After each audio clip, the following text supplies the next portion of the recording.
सुप्रभातम बच्चों, मैं कक्षा षष्ठी में आपका दोबारा से हार्दिक स्वागत करती हूँ।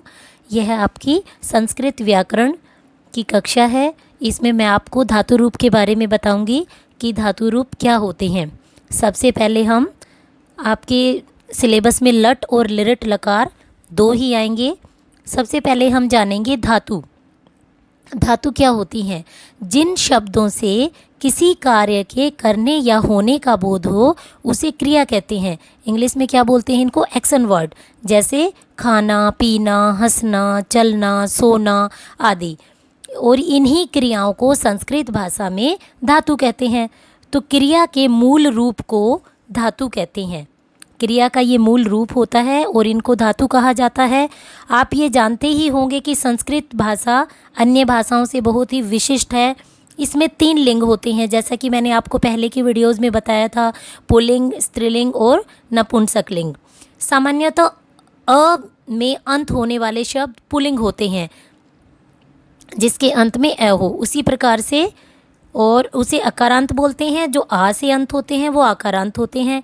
इसी प्रकार से गम धातु है। जैसे गम का क्या अर्थ होता है? गम धातु का होता है जाना।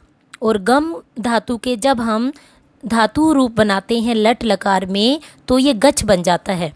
तो इस प्रकार से इसका एकवचन, द्विवचन और बहुवचन 3 वचनों में विभाजित किया जाता है। वैसे संस्कृत भाषा में 2 ही वचन होते हैं, एकवचन और बहुवचन, लेकिन संस्कृत भाषा में 3 वचन होते हैं।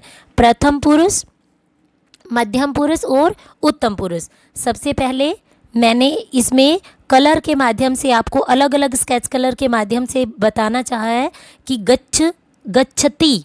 जब मैंने गच्छ ब्राउन कलर में लिखा हुआ है और उसके साथ में ती, ताकि आपको पता लगे कि एक वचन के साथ ती, त, अंति। धातु के अंत में ये शब्द लगते हैं ती, त, अंति। प्रथम पुरुष में सी, थ, थ। मध्यम पुरुष में आमी, आवह, आमह। उत्तम पुरुष में तो इस प्रकार गच्छ के रूप बनेंगे गच्छति, गच्छतः, गच्छन्ति, गच्छसि, गच्छथ, गच्छत, गच्छामि, गच्छावह, गच्छामः। इस प्रकार से इनका उच्चारण होगा। जैसे कि हम गच्छति कहते हैं, यानी कि एक व्यक्ति जाता है। गच्छत द्विवचन है, 2 व्यक्ति जाते हैं। गच्छन बहुवचन गच्छन्ति है, तो इस प्रकार वे सब जाते हैं। गच्छसि तुम जाते हो, गच्छथ तुम 2 जाते हो, गच्छत गच्छत तुम सब जाते हो। गच्छामि मैं जाता हूँ, गच्छावह हम 2 जाते हैं, गच्छामः हम सब जाते हैं।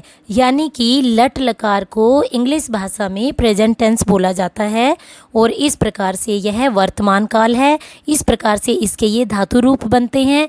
और उसी प्रकार से हम लिरट लकार, जैसा कि हमारे सिलेबस में दिया गया है, षष्ठी कक्षा में 2 ही लकार दिए गए हैं, लट लकार कम और लिरट लकार। लट लकार का अर्थ होता है वर्तमान काल और लिरट लकार का अर्थ होता है भविष्यत काल।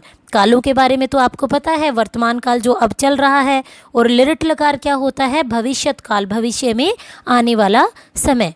तो इस प्रकार से इसको भी हम 3 वचनों में डिवाइड करेंगे, एक वचन, द्विवचन और बहुवचन। ऐसे ही इनके जैसे हम इंग्लिश भाषा में, अंग्रेजी भाषा में करते हैं first person, second person and third person, ये सेम वही चीज़ है। प्रथम पुरुष, मध्यम पुरुष और उत्तम पुरुष। इसी प्रकार से जब हम गम धातु का प्रयोग करते हैं, उस गम, इसमें जब लिरट लकार में इसका प्रयोग करते हैं तो ये गच्छ नहीं, गम ही रहता है। और इसके अंत में गम धातु के सैती, सैतै, सयंती, सैसी, सथ, शयथ, श्यामी, श्यावह, श्यामः इस प्रकार से लग जाता है। अब हम इसका पूर्ण रूप बोलेंगे, जैसे गमी सयति, गमी सयथ, गमी सयंती, गमी सयसी, गमी सयथ, गमी सयत, गमिष्यामि, गमिष्यावह, गमिष्यामः। इस प्रकार लिरट लकार में इस प्रकार से इनके धातु रूप बनते हैं।